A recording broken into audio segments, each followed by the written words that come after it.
Okay, so we're going to talk about the muscular system.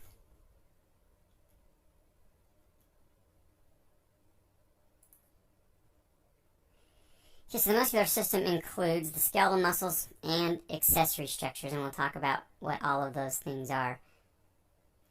Some of the things that it does provides mobility, and mobility is being able to move through your environment, like walking, jumping, things like that. Provides movement, and that's not necessarily moving through your environment, but just moving like your arms and legs, being able to eat, feed yourself, that sort of thing. It provides heat, produces heat rather, and the way that it does that we'll get to a little bit later, but just to give you a little early preview, it is from primarily the chemical reactions that go on, but also a little bit from friction. So, muscular system includes skeletal muscle only. So we do have, as you remember from previous chapters, cardiac muscle and smooth muscle, but for the purposes of talking about the muscular system, we don't include those. So we've got to discuss the structure of the actual muscle tissue.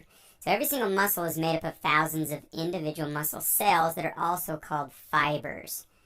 So these fibers are made up of these myofibrils that are bound together with this layer called the endomysium.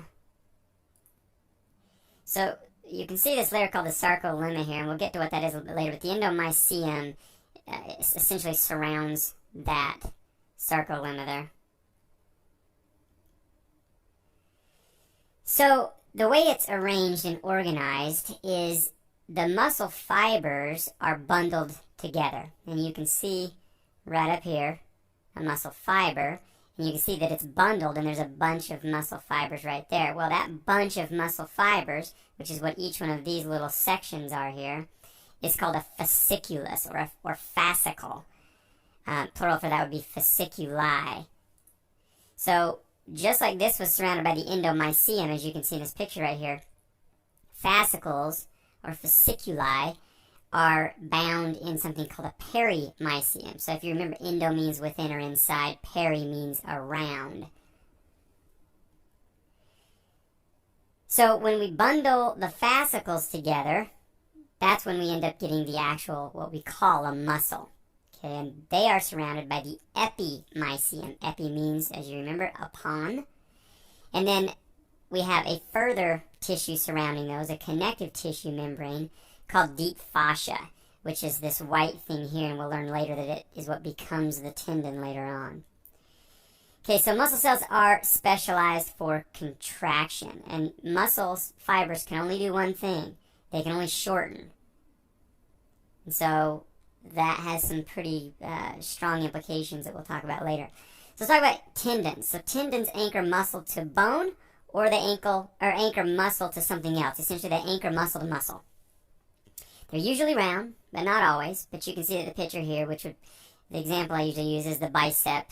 As the muscle ends, the deep fascia continues on and is what becomes the tendon, and so they're generally going to be round. So they're made of dense fibrous connective tissue, as you remember from previous chapters, which is primarily made of collagen fibers. And as I said, it's a continuation of the deep fascia. And so you remember that the covering around the bone is called the periosteum, and these fibers actually merge with the periosteum, and some of them will even penetrate into the bone, and we call those Sharpie's fibers. Not going to be on the test, of course, since it's not in your notes, but that's why you can actually get a separation of bone when you have an injury. It's called an avulsion fracture, because those Sharpie's fibers penetrate the bone and they're so strong, rather than tearing the tendon, it can actually pull a chunk of the bone off. Okay, so back to the microscopic anatomy here. Okay, so the sarcolemma, which is this surrounding right here, this is what we call the cell membrane, okay, which you remember is also called the plasma membrane. So for whatever reason, we don't call it that in the cell of a muscle. You could, but they just call it the sarcolemma. And you remember sarc means flesh, which is what muscle is, and lemma means covering. The sarcoplasm is another name for the cytoplasm, okay? So the liquid portion of the cell. So inside the sarcoplasm we have myofibrils. And that is these individual fibers here that make up the cell. So remember, we're looking at a cell right here that's been cut. They store glycogen and they store oxygen because the muscle needs glycogen for energy source and they need oxygen for normal metabolism. Skeletal muscle consists of bundles of tiny myofibrils that run the length of the muscle. Myofibrils consist of even finer fibers called myofilaments. They are arranged in a type of latticework to form units called sarcomeres. There are two types of myofilaments, thin and thick.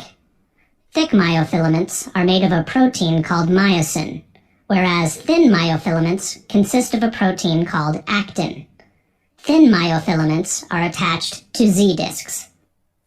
When a muscle begins to contract, the myosin heads latch onto the actin myofilaments, forming what is known as a cross bridge. The myosin heads propel the actin myofilaments forward toward the center of the sarcomere. Because the actin myofilaments are attached to the Z-discs, they pull the Z-discs closer together, shortening the sarcomere. As the sarcomere shortens, so does the myofibril and the entire muscle. Keep in mind that the myofilaments do not shorten. They stay the same length.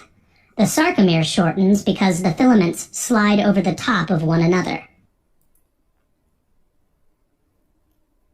Okay, so as that animation just said,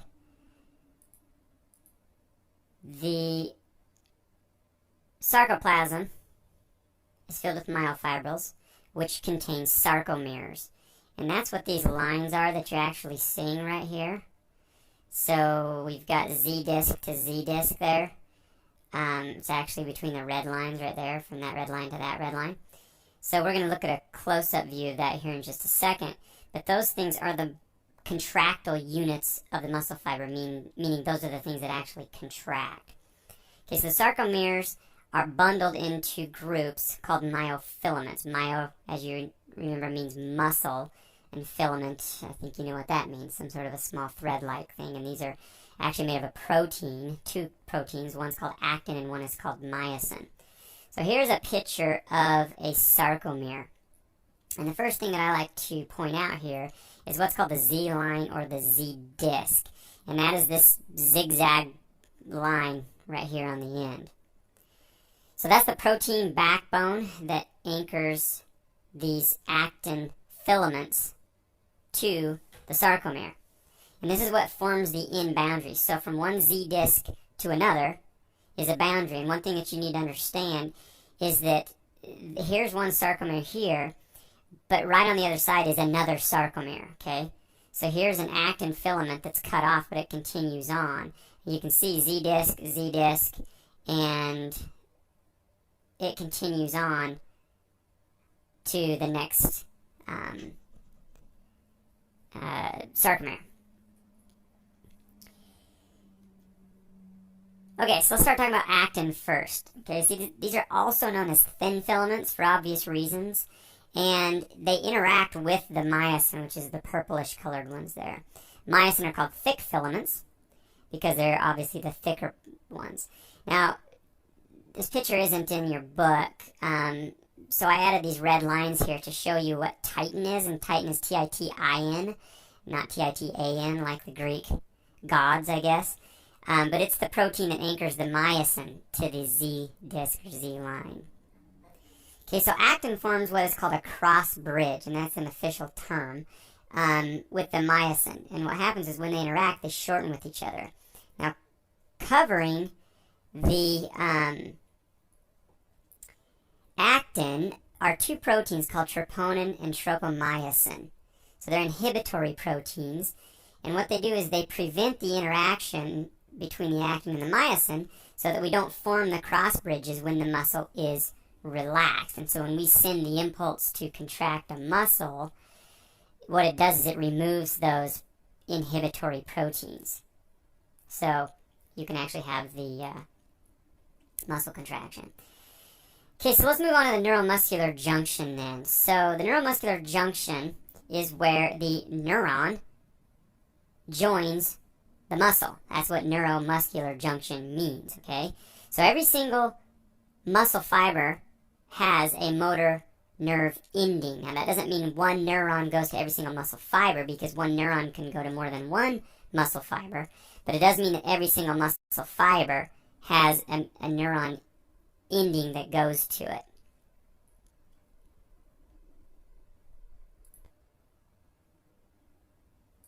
A skeletal muscle must be stimulated by a nerve, specifically a motor neuron, to contract.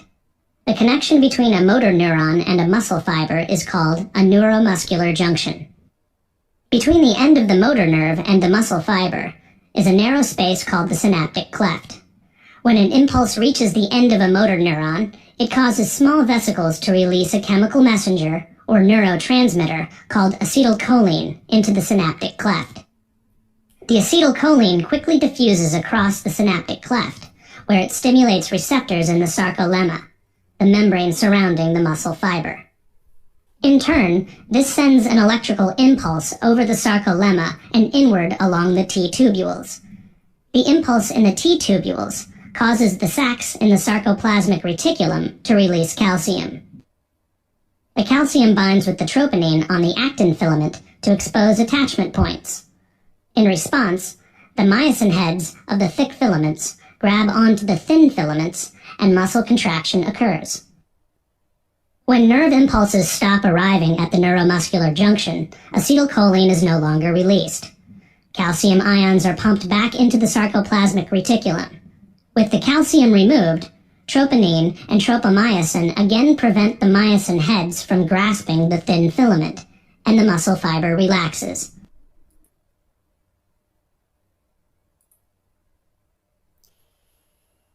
Okay, so let's move on to the axon terminal. So there's a couple of names for this thing, and this is this yellow thing right here. You can see the electrical sort of signal here, or symbol, trying to show that this is an electrical impulse, because this is the actual neuron. The problem is, just like when we go from neuron to neuron, when we go from neuron to muscle, there's a gap, and that electricity doesn't have the ability to jump across this gap. So when we need to send the signal from the neuron to the muscle, we have to convert that symbol into a chemical symbol. Signal, rather, not symbol. And so we do that with these things called neurotransmitters. But this axon terminal is the end of the motor neuron.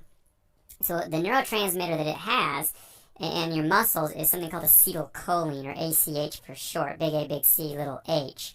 And that's what these little vesicles are here. They contain that acetylcholine.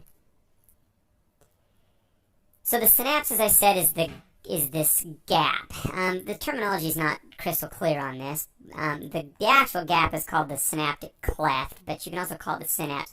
But you can also call this whole sort of structure the synapse. So don't get too hung up on that. It doesn't really matter that much. But anyway, it's the junction between the axon terminal and the muscle fiber sarcolemma, bearing in mind that we also call the synapse between a neuron and another neuron the same thing, or between a gland and a neuron, or whatever the case may be. So acetylcholine is what is released across the synapse, and you might remember from earlier chapters that process is called exocytosis, meaning that it's released from the cell. So let's get a little more specific about the sarcolemma, which remember is the cell membrane, right? The cytoplasm, or plasma membrane, rather.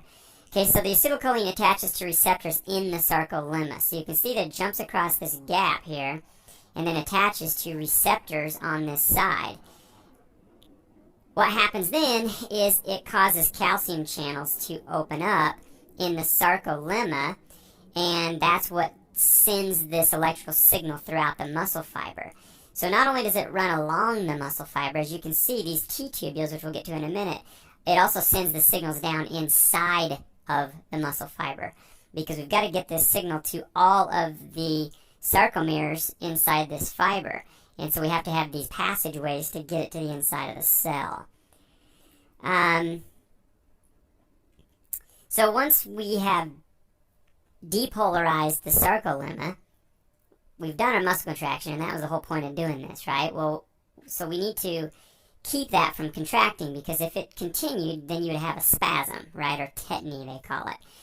And so what we have to do is deactivate it, and the enzyme that deactivates it is called cholinesterase. You see that ace on the end? It's pretty much always talking about some sort of an enzyme. So the T tubules, as I said, were those tubules that bring it the signal to the inside of the cell. So we also have this thing that's semi-unique to a muscle fiber. It's called the sarcoplasmic reticulum. Now you know what the endoplasmic reticulum is. Well, this is the endoplasmic reticulum of the cell. Now it doesn't serve the same purpose in a muscle cell as it does in sort of our normal cells, I guess, if there was such a thing, but certainly not the generic cell that we talked about. What it does is it stores calcium ions.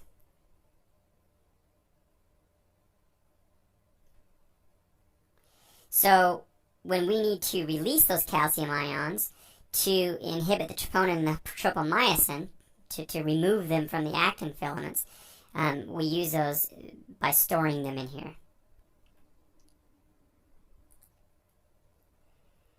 Okay, so let's talk about the actual contraction for a while. So when we need to contract a muscle, remember what, like I said, the calcium is released from the sarcoplasmic reticulum, and it binds those two inhibitory proteins, which exposes the actin. That allows the actin to bind with the myosin, and remember we call that the cross bridge, right? So they pull against each other, and the way you can sort of think of this is it's like a tug of war, sort of. So the myosin are like the people, and the actin is like the rope. And so what they do is they pull along that rope, only difference being these things don't have legs, and so instead of being able to just walk backwards, what you have to do is sort of hand over hand and pull them. And so those myosin heads actually pull against the actin and pull it. And what this is called is the sliding filament mechanism.